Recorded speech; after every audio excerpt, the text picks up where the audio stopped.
The collapse of the Silicon Valley Bank has sent ripples across the globe, especially the startup community. It's the community which is now looking at their respective governments for help. When we talk about India, all the startups are now looking at the government and also looking at a long-term solution to the problem. What exactly are the startups looking for, and how is the government now looking at helping the startup industry in the country? I've come with all these questions to the Minister of State of IT, Mr. Rajeev Chandrashekhar. Mr. Chandrashekhar, I would like to start by asking you, you had a very detailed discussion with all the startups. Do you believe what's happened with the Silicon Valley Bank will have major impact on the Indian startup ecosystem? No, I'm pretty confident after today's conversation and following very closely the events of the last 5 days, 6 days, that the crisis that was represented by the Silicon Valley Bank implosion, the biggest crisis has passed. There are still some lingering impacts of that on our startup ecosystem. We have had a long discussion today with over 400 startups and funds and other stakeholders. And it is clear that the US government's decision yesterday to essentially ensure that all depositors will be made whole, and therefore all depositors will seek not to lose any money as a consequence of the Silicon Valley Bank implosion, is a big step towards resolving this crisis.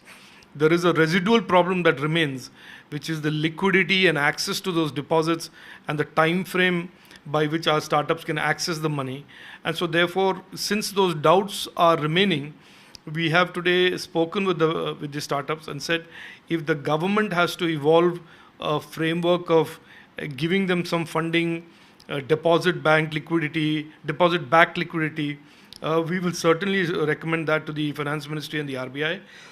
And that I reiterated that it is the Prime Minister's absolute, unrelenting, undiluted and unambiguous goal that we will be supportive of them today as we navigate them through this crisis, and ongoing if there are any similar problems in the future.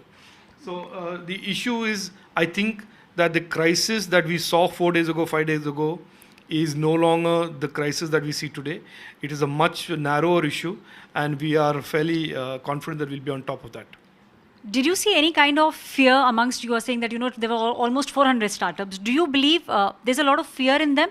And how confident do you think the government is of helping, if not all the startups, at least a majority of them? Yeah, so look, understand this. These are all very young companies, youngsters who have built these companies on the basis of their ingenuity, in their innovation.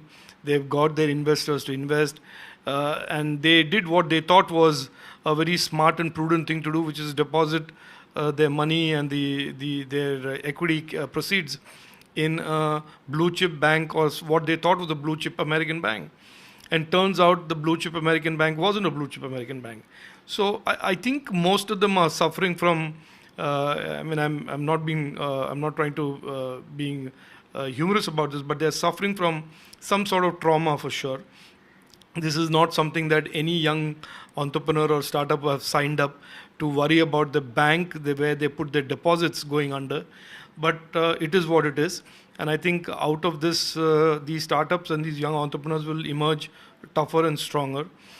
And certainly the government of India and the unstinting support and the monitoring by the Prime Minister and the Finance Minister of the situation from the first day onwards is a signal to these startups that, look, the government is rock solid behind you, laser focused on solving these issues, and will be with you to evolve much more medium-term and long-term solutions that are built around them having much more trust and reliance on the Indian banking system, rather than having to go thousands of miles away and rely on a bank that may or may not go bust at some point in the future.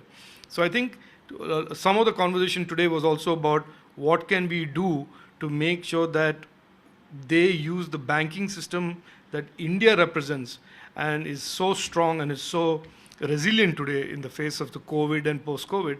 How can we make the Indian banking system be their go-to banking partner rather than a US bank or a European bank? Do you think this will lead to some of the policy formation with regards to making the Indian banking system a little more robust, especially more attractive to the startups? Because, as you said, the Prime Minister has been focusing on not just now, over the past many years, on the Indian eco-startup system. Look, it's clear today, and even if you are an absolutely neutral observer of the global financial markets, everybody will tell you today that the Indian financial system, the Indian banking system, the Indian regulation is today far ahead of the rest of the world and is representing strength and resilience of a kind that is even if you contrast it with the supposedly largest financial system in the world, on the best regulated financial system in the world, that is the US, we are coming out ahead. Our banks are so well capitalized, our NPAs are so low today and are constantly coming down, that we represent a significantly stronger financial banking system than ever before in the history of India. So I think the medium to long term solution is how do we make the Indian banking system with increased presence perhaps overseas to be dealing with these kind of deposit applications and credit products that startups require, especially those startups that are serving global markets. So I think some of the discussion today with the startups were more and more young Indians are beginning to believe that India is better, Indian banks are better, and if the Indian banks can be tuned to serving the needs of these startups that serve global markets, they would prefer using Indian banks rather than these foreign banks who may or may not be there tomorrow. Last question. Do you believe India is actually the place where people should get into a startup mode?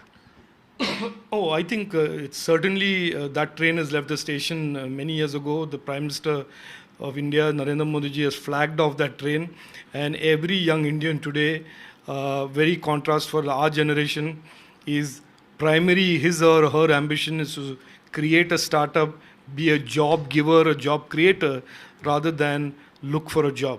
In our time, when we were young students, what was top of our mind was look for a job. And today, if you go around, and I've had the privilege of traveling to 42 colleges in the last 18 months, every young Indian today, most young Indians, are clearly of the mindset that they want to build their future, they want to build their prosperity, they want to build based on their own creativity, they want to start something of their own, create opportunities for others rather than just depend on the old model of jobs and being a job seeker.